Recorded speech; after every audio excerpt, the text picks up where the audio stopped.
car wheel has a radius of 40 centimetres. How many rotations will it do if it travels 2 kilometres? So first of all, maybe to draw a diagram. So we've got a circle here with radius 4. And what we need to do is find the circumference, the distance around the outside of this circle. To find the circumference of a circle, C is equal to 2 pi r. So that's going to be 2 times pi times 40. And that gives you 80 pi centimetres. And I'll just leave it in terms of pi at this stage. Now we're going to look at 2 kilometres and write that in centimetres. So 2 kilometres is 2 times 1,000 metres. 1 kilometre is 1,000 metres. That gives me 2,000 metres.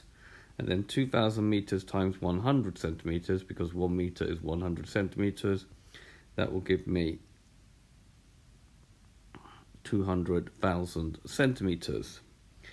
Right, so if the car travels 200,000 centimetres and then the wheel goes around once 80 times pi centimetres, the number of revolutions will be 200,000 divided by 80 pi. Now, one very important thing here is to use the fraction button on your calculator and just write the calculation as it's written down like this on your calculator.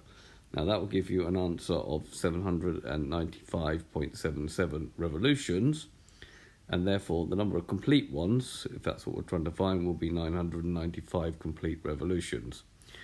Okay, so this has been a video to show you how to find out how many rotations a wheel will do if a wheel of radius 40 centimetre if it travels 2 kilometres. I hope you've understood, and I thank you very much for watching.